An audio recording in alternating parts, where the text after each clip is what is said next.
أعوذ بالله من الشيطان الرجيم بسم الله الرحمن الرحيم رب زدني علما رب زدني علما رب زدني علما رب اشرح لي صدري ويسر لي أمري واحلل عقدة من لساني يفقهوا قولي। আমরা গতদিন আলোচনা করছিলাম হচ্ছে নারী শিশু নির্যাতন আইনের 24 ধারা পর্যন্ত। আজকে একটু 25 ধারা থেকে শেষ করে দেবো আজকে নারী শিশু নির্যাতন আইনটা। আগামী কালকে নারী শিশুর উপরে আমরা কিছু প্রশ্ন সরাসরি লাইভ করবো যে আপনারা কতটুকু নারী শিশুর প্রশ্ন ধরতে পারছেন। আগামীকালকে নারী শিশুর উপরে সরাসরি লাইভ প্রশ্ন করব, করে দিয়ে পরশু দিন থেকে আবার মনে হয় যে মাদক দ্রব্য ধরবো, মাইনর একটা ধরবো।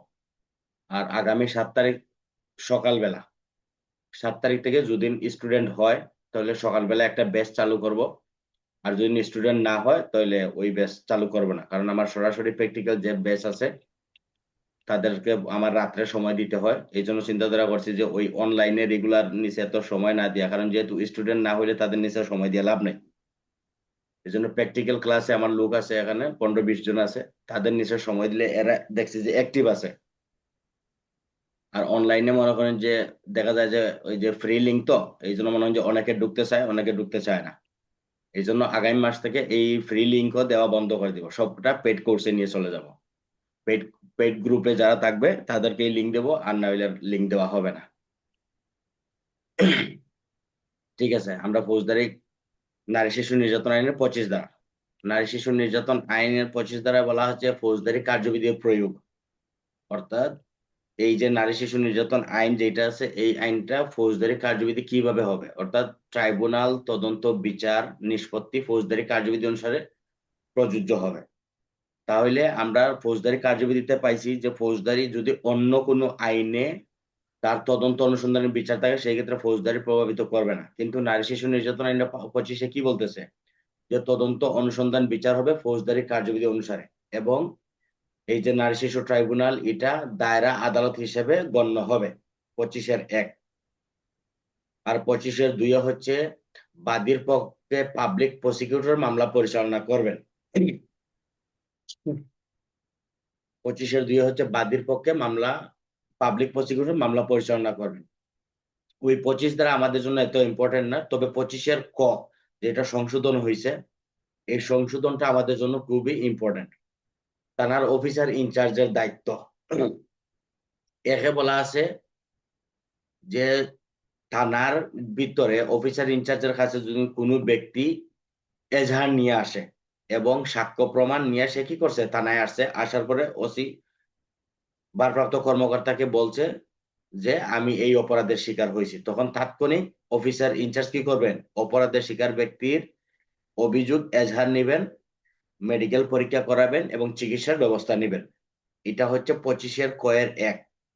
আর 2 হচ্ছে থানার ভারপ্রাপ্ত কর্মকর্তার নিকট অভিযোগ নিয়ে আসছে, সাক্ষ্য প্রমাণ নিয়ে আসছে, এখন এই অভিযোগটা হচ্ছে কি অন্য থানা এলাকার, সেই ক্ষেত্রে ভারপ্রাপ্ত কর্মকর্তা কি করবে, তার অভিযোগটা নিবে, মেডিকেল পরীক্ষা করাবে, চিকিৎসার ব্যবস্থা নিবে এবং কেস ডায়েরি সহকারে অভিযোগটা যে থানার ঘটনা ওই থানায় প্রেরণ করে দেবে।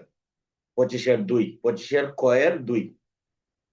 তাহলে এটা আমাদের পুলিশের জন্য খুবই ইম্পর্টেন্ট। বলা আছে যে এখতিয়ারাধীন এলাকা, অর্থাৎ ওসি সাহেব যে তার থানা এলাকার ভিতরে যদি কোনো ঘটনা ঘটে সেই ক্ষেত্রে উনি এজাহার নেবেন, মেডিকেল পরীক্ষা করবেন এবং চিকিৎসার ব্যবস্থা নেবেন। আর যদি অন্য থানা এলাকার ভিতরে হয় সেই ক্ষেত্রে উনি অভিযোগ নেবেন, মেডিকেল পরীক্ষা করাবেন, চিকিৎসার ব্যবস্থা নেবেন, নিয়ে কেস ডায়েরি সহকারে উপযুক্ত থানায় প্রেরণ করে দিবেন।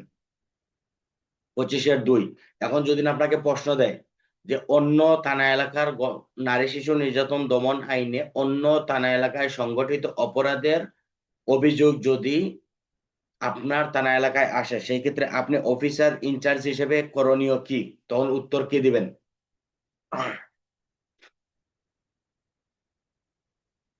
এই যে 25-এর 1 ধারা মোতাবেক উনি আসলে নিব আর কি, সব কিছু এভিডেন্স নিয়ে আমরা মামলা এজাহার নিব। নেওয়ার পরে উনি যে থানার যেহেতু ঘটনা, পরবর্তীতে ওই থানায় আমরা উনাকে সহ পাঠাই দিব আর কি, 2-এ। হ্যাঁ, এটা হচ্ছে 25-এর 2। নিজ থানা এলাকায় হইলে 25-এর 1 আর অন্য থানা এলাকায় হইলে 25-এর 2। তারপরে হচ্ছে 26 ধারা, নারী ও শিশু নির্যাতন দমন ট্রাইব্যুনাল গঠন। সরকার প্রত্যেক জেলা সদরে এক বা একাধিক ট্রাইব্যুনাল গঠন করতে পারবে। 26-1। 2 হচ্ছে একজন বিচারকের সমন্বয়ে এই ট্রাইব্যুনালে নিযুক্ত করবেন, ট্রাইব্যুনালে বিচারক নিযুক্ত করবেন এবং জেলা এবং দায়রা জজের মধ্যে থেকে তাকে বিচারক দিবেন। তাহলে যদি নারী শিশু নির্যাতন দমন ট্রাইব্যুনাল, এটার বিচারক হবেন কে? হয় জেলা জজ অথবা দায়রা জজ, যে কোনো একজন এটার বিচারক নিযুক্ত হবেন। 3 হচ্ছে জেলা এবং দায়রা জজকে তার অতিরিক্ত দায়িত্ব হিসেবে সরকার নিযুক্ত করতে পারেন, অর্থাৎ উনি যে জেলার এবং দায়রার দায়িত্বে আছে, তাছাড়াও কি করবেন, উনি নারী ও শিশু নির্যাতন দমন ট্রাইব্যুনালের অতিরিক্ত দায়িত্ব এখানে পালন করবেন। 3। আর 4 বলছে অতিরিক্ত জেলা জজ এবং অতিরিক্ত দায়রা জজও এটার অন্তর্ভুক্ত হবে। এই হলো 26 ধারা, নারী এবং শিশু নির্যাতন ট্রাইব্যুনাল গঠন। আর সংশোধন অনুসারে দিতে হচ্ছে 26-ক, যেটা হচ্ছে শিশু দর্শন ট্রাইব্যুনাল গঠন। শিশু দর্শন ট্রাইব্যুনাল গঠন হচ্ছে 26-ক, এটা হচ্ছে সংশোধিত অনুসারে। এখন সংশোধিত অনুসারে অধ্যাদেশ যদি দেয়, তাহলে কি আপনারা অধ্যাদেশ 25 দিবেন নাকি 26 দিবেন?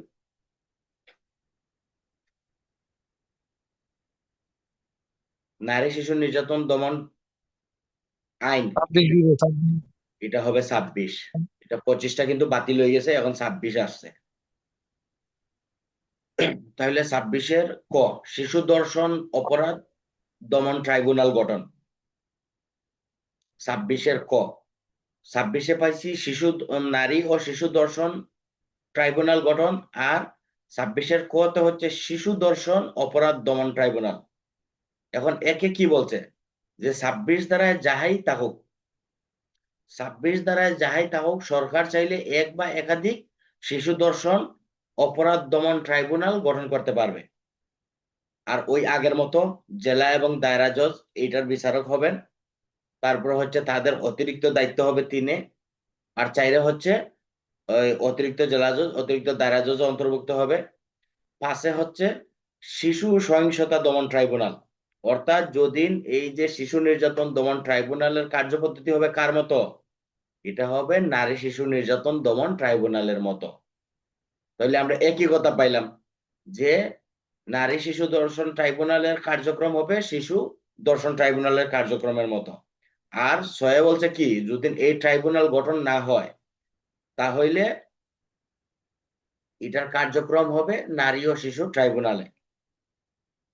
শিশু দর্শন ট্রাইব্যুনালে কার্যক্রম করবেন নারী শিশু ট্রাইব্যুনালে। আর যদি এই ট্রাইব্যুনাল গঠন না হয়, তাহলে নারী শিশু দর্শন ট্রাইব্যুনাল এটার দায়িত্ব পালন করবে। এবারে 25 আর 26 হুবহু, জাস্ট খালি 26-এর আর 26-এর ক, এর মধ্যে একটু পার্থক্য হচ্ছে। 4 পর্যন্ত ঠিক আছে, 5-এ বলছে এটা অনুসরণ করবে হচ্ছে নারী ও শিশু নির্যাতন দমন ট্রাইব্যুনাল কার্যপদ্ধতি অনুসরণ করবে।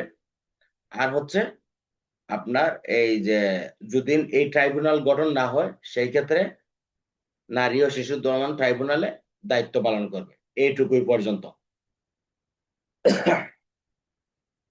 তারপর হচ্ছে 27 ধারা, ট্রাইব্যুনালের এখতিয়ার। ট্রাইব্যুনালের এখতিয়ারটা কি, যে এইটা এই পদে, অর্থাৎ নারী এবং শিশু নির্যাতন দমনের যত অপরাধ গুলা আছে, এই অপরাধ কমপক্ষে একজন সাব ইন্সপেক্টরের লিখিত রিপোর্ট ব্যতীত এটা আদালতে নিতে পারবে না।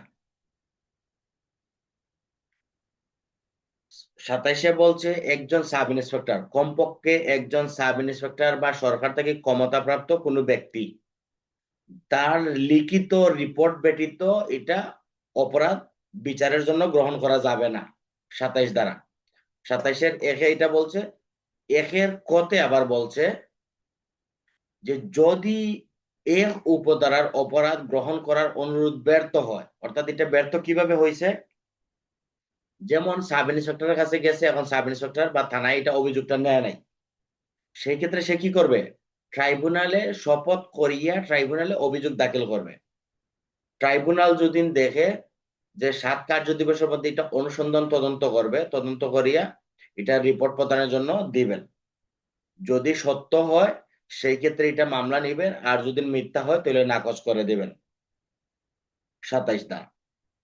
এখন 27-এর আবার সংশোধন দিছে, যদি আদালত কি মনে করে, ট্রাইব্যুনাল যদি অভিযোগটা এজাহার হিসেবে গ্রহণ করার জন্য অফিসার ইনচার্জকে নির্দেশ দিতে পারবেন যে এই যে অভিযোগ আপনি যেটা নেন নাই সেটা আদালতে গেছে, সে আদালতে কি করছে, এটা অভিযোগটা গ্রহণ করে আবার অফিসার ইনচার্জকে আদেশ দিবে যে আপনি এটা গ্রহণ করেন।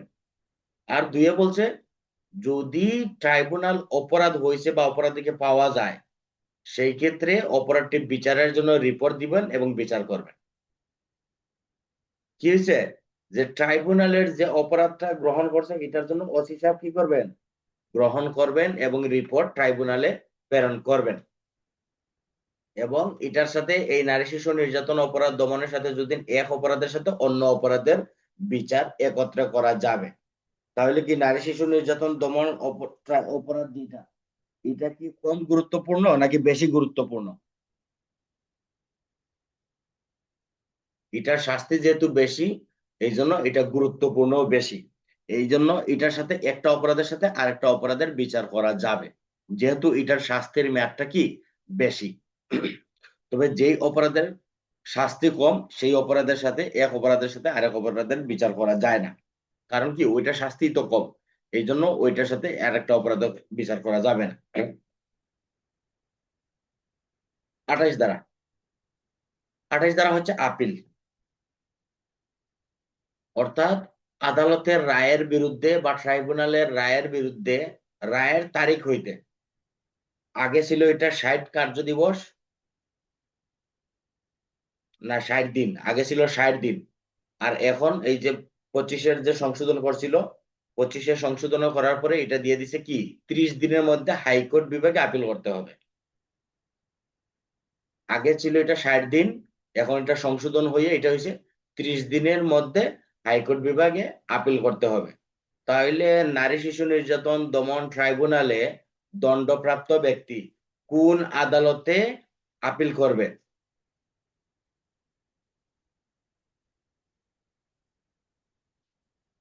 নারী high court high court high court high court high court বিভাগ বিভাগে কত দিনের ভিতরে? 30 30 দিন দিন স্যার। সংশোধন। 30 দিনের ভিতরে।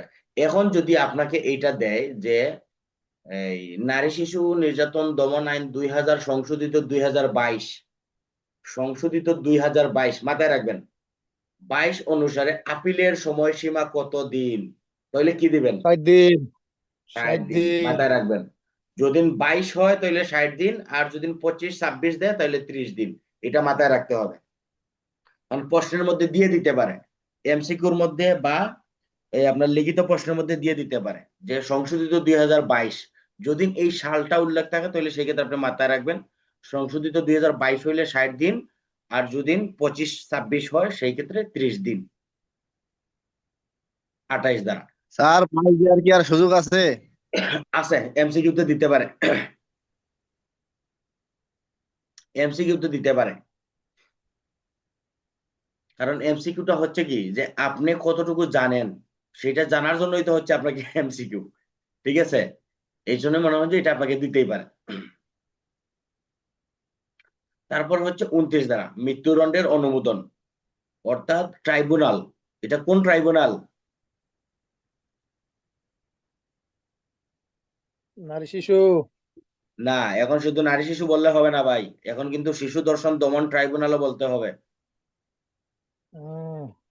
ঠিক আছে, এখন 26-এর ক আরেকটা দিয়ে দিছে না? 26-এর শিশু হ্যাঁ, সংশোধন। হ্যাঁ, এই জন্য এখন আর শুধু আপনার নারী শিশু বললে হবে না, এখন নারী ও শিশু নির্যাতন দমন ট্রাইব্যুনাল প্লাস কি শিশু ধর্ষণ অপরাধ দমন ট্রাইব্যুনাল, এই দুইটাই। যদি আপনাকে বলে যে নারী শিশু নির্যাতন আইন 2002/2025-26 অনুসারে ট্রাইব্যুনাল বলতে কোন কোন আদালতকে বোঝায়, তাহলে কি দিবেন? নারী ও শিশু ধর্ষণ অপরাধ দমন ট্রাইব্যুনাল এবং 26 এবং 26-এর শিশু। 26 এবং 26-এর ক শিশু ধর্ষণ অপরাধ দমন ট্রাইব্যুনাল, এই দুইটা দিবেন। এগুলা কিন্তু এমসিকিউর জন্য। তাহলে 29 ধারা হচ্ছে মৃত্যুদণ্ডের অনুমোদন। ট্রাইব্যুনাল যদি এই ধারার অধীনে মৃত্যুদণ্ড প্রদান করেন, তাহলে ফৌজদারি কার্যবিধি 374 ধারার বিধান অনুযায়ী নথিপত্র হাইকোর্ট বিভাগে প্রেরণ করতে হবে। হাইকোর্ট বিভাগে প্রেরণ করতে হবে এবং হাইকোর্ট বিভাগের অনুমতি ব্যতীত মৃত্যুদণ্ড কার্যকর করা যাবে না। তাহলে নারী শিশু নির্যাতন অপরাধ দমনের মৃত্যুদণ্ড দিতে গেলে হাইকোর্ট বিভাগের অনুমতি নিতে হবে কত ধারা বলে? নারী শিশু নির্যাতন আইনের 25, ফৌজদারি কার্যবিধি আইনের 374, 386, নাকি সবগুলা? সবগুলা। কেমনে? 374 স্যার। এটা হচ্ছে 374। ঠিক আছে, এটা হচ্ছে ফৌজদারি কার্যবিধি আইনের 374 মূলে এটা আপনি হাইকোর্ট বিভাগের অনুমতি নিতে হবে। ওই যে আর সবগুলা 29 ধারা বলতেছি যে হচ্ছে কি? নারী শিশু বলছেন যে এগুলা সব আর কি হ্যাঁ, না এটা তো আপনাকে বিভ্রান্ত করলাম। অনুমতি এটা তো আপনাকে অনুমতি হলো প্রশ্ন তো দিয়ে 374। এটা তো আপনাকে প্রশ্ন দিয়ে বিভ্রান্ত করলাম, কে আপনি বুঝেন কি বুঝেন না, কিন্তু আমি তো বলেই দিছি যে ট্রাইব্যুনাল যদি নারী শিশু নির্যাতন অপরাধে কোনো ব্যক্তির মৃত্যুদণ্ড দিতে হয় সেই ক্ষেত্রে ফৌজদারি কার্যবিধি 374 ধারা মোতাবেক হাইকোর্ট বিভাগে মামলার নথিপত্র প্রেরণ করে হাইকোর্ট বিভাগের অনুমতি নিতে হবে। তাছাড়া কিন্তু কেউই মৃত্যুদণ্ড কার্যকর করতে পারবে না, কোনো আইনেই পারবে না। ফৌজদারি কার্যবিধি 374 যখন হাইকোর্টে পাঠাবে তখন সেটা অনুমোদন হবে। বাংলাদেশে এমন কোনো আইন নাই যে আইনে সরাসরি মৃত্যুদণ্ড দিতে পারে। দিতে গেলে অবশ্যই ফৌজদারি কার্যবিধি আইনের 374 ধারা মোতাবেক সেটা অনুমোদন নিতে হবে। বুঝা গেছে? তারপর হচ্ছে ফৌজদারি সরি, নারী শিশু নির্যাতন আইনের 30 ধারা, অপরাধের প্ররোচনা এবং সহায়তার শাস্তি। অর্থাৎ এই যে নারী শিশু নির্যাতন আইনের অধীনে যদি কোনো অপরাধের সহায়তা এবং প্ররোচনা বা চেষ্টা করে সেই ব্যক্তি অপরাধের সমান শাস্তি পাবে।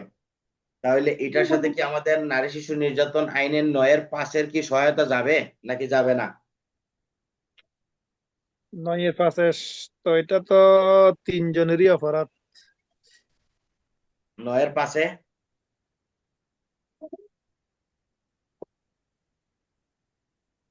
9-5 যাবে না স্যার।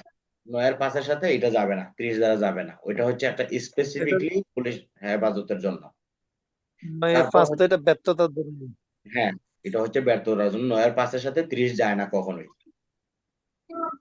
তারপর হচ্ছে 31 ধারা, নিরাপত্তামূলক হেফাজত। অর্থাৎ নারী শিশু নির্যাতন আইনের অপরাধের তদন্ত বা বিচারে যদি কোনো নারী বা শিশুকে নিরাপত্তামূলক হেফাজতে প্রেরণ করার প্রয়োজন হয় শিশুর ক্ষেত্রে শিশু আইন অনুযায়ী ব্যবস্থা নিবে এবং নারী ও শিশুকে কারাগারের বাহিরে সরকার কর্তৃক হেফাজতে বা যথাযথ কোনো ব্যক্তি বা সংস্থার নিকট রাখার নির্দেশ দিতে পারবেন। তাহলে নিরাপত্তামূলক হেফাজতের ক্ষেত্রে কি?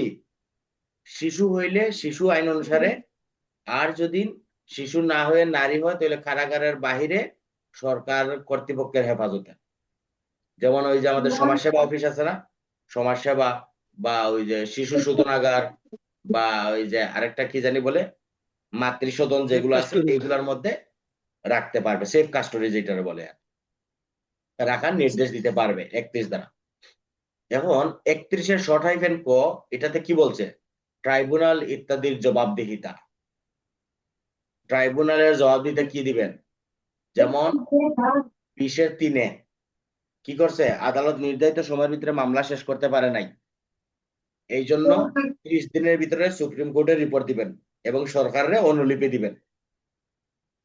আর পাবলিক প্রসিকিউটর এবং পুলিশ কর্মকর্তা 30 দিনের ভিতরে সরকারের নিকট রিপোর্ট দিবেন এবং সুপ্রিম কোর্টে অনুলিপি দিবেন।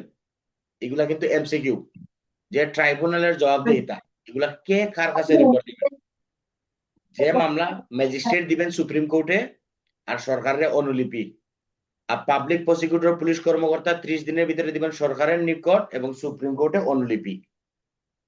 আর যদি এই 1-2 দেখা যায় যে তারা গাফলতি আছে, তাদের ব্যর্থতা, তাহলে তাদের বিরুদ্ধে ব্যবস্থা নেবেন 3।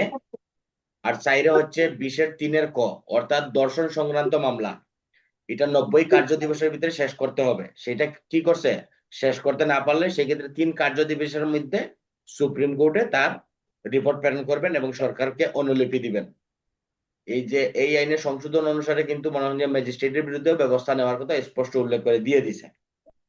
তাহলে 31-এর শর্ট হাইফেন ক হচ্ছে ট্রাইব্যুনালের বিরুদ্ধে ব্যবস্থা, বা ট্রাইব্যুনাল কি জবাবদিহিতা দিবে। তারপর হচ্ছে 32 ধারা, অপরাধে অভিযুক্ত ব্যক্তি এবং অপরাধের শিকার ব্যক্তির মেডিকেল পরীক্ষা। এটা আগে ছিল একরকম, এখন সংশোধন অনুসারে এটা অনেকটা ভিন্ন করছে।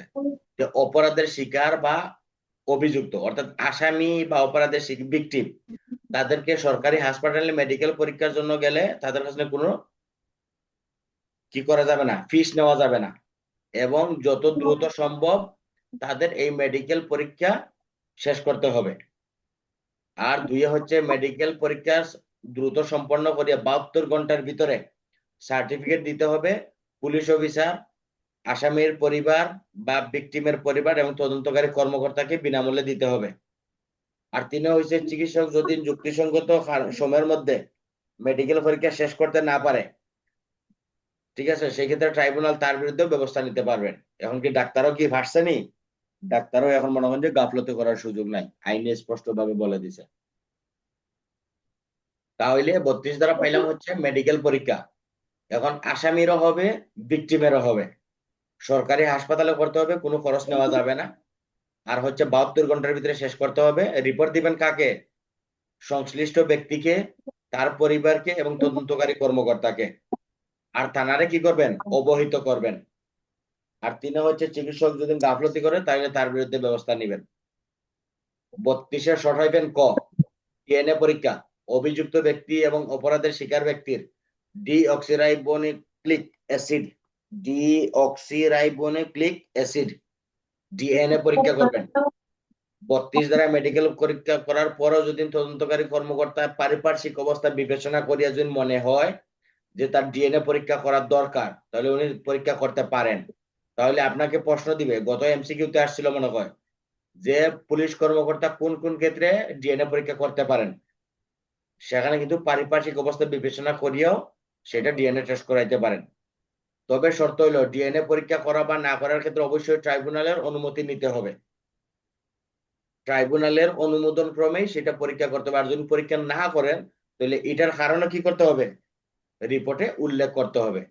আর ধর্ষণ অপরাধের ডিএনএ পরীক্ষার নমুনা ডিএনএ ল্যাবে অগ্রাধিকার ভিত্তিতে করাইতে হবে এবং এটা ট্রাইব্যুনালের নিকট দ্রুততম সময়ের মধ্যে সরবরাহ করতে হবে। এখন সংশোধন 2025-এর হতে দিছে 32-এর হতে সাক্ষীর প্রতি সুরক্ষা। সাক্ষী কি করবে? সাক্ষীরে আপনি নিরাপত্তা দিবেন। তারপর অপরাধের শিকার ব্যক্তি, অভিযোগকারী, তাতে কি করবেন? সুরক্ষা প্রদানের আদেশ দিতে পারেন ট্রাইব্যুনাল। আর হচ্ছে তাদের যে সরকারি যে আসা যাওয়ার যে যাতায়াতের খরচ, এই খরচও সরকার বরাদ্দের জন্য আদালতের নির্দেশ দিতে পারেন। এই ছিল আমাদের নারী শিশু নির্যাতন। 33-34 দরকার নয়, সংশোধন অনুসারে 35-এর একটা দফা দিয়া দিছে। 35-এর দিয়া দিছে হচ্ছে 11-র গ দফা, অর্থাৎ যৌতুকের জন্য আহত করলে সেই ক্ষেত্রে অধ্যাদেশ 25 বলবৎ হওয়ার তারিখ থেকে 11-র গ দফা প্রথম শ্রেণীর ম্যাজিস্ট্রেট আদালত বিচার করতে পারবেন। এবং এর আগে যেসব অপরাধগুলা হয়েছে এইগুলা যে আদালতে আছে ওই আদালতেই হবে। তবে এই আইনটা যখন গত বছর বলবৎ হয়েছে, বলবৎ হওয়ার তারিখ থেকে এটা প্রথম শ্রেণী একজন ম্যাজিস্ট্রেট এটা বিচার করতে পারবেন। এটা হচ্ছে 35 ধারা।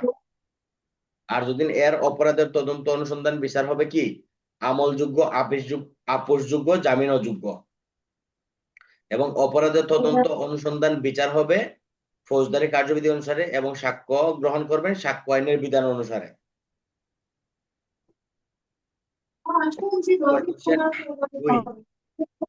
আর 35-এর 3 হচ্ছে 11-র গ দফার অপরাধের বিচার একত্রে করা যাবে। এখন এই ট্রাইব্যুনাল যে অন্য যদি কোনো অপরাধ করে তাহলে এই অপরাধের সাথে কি করা যাবে? যৌতুকের জন্য আহত করা বা সাধারণ আঘাত করা, এটার বিচার একত্রে করা যাবে। এই ছিল আমাদের নারী ও শিশু নির্যাতন দমন অপর আইনের ক্লাস। এখন আগামীকালকে আমরা মনে করেন যে ইনশাল্লাহ চেষ্টা করবো যে এটার উপরে সরাসরি লাইভ প্রশ্ন করা। এখন যদি আপনাদের কারো যদি এইটুকুর মধ্যে যদি কোনো প্রশ্ন থাকে তাহলে করতে পারেন।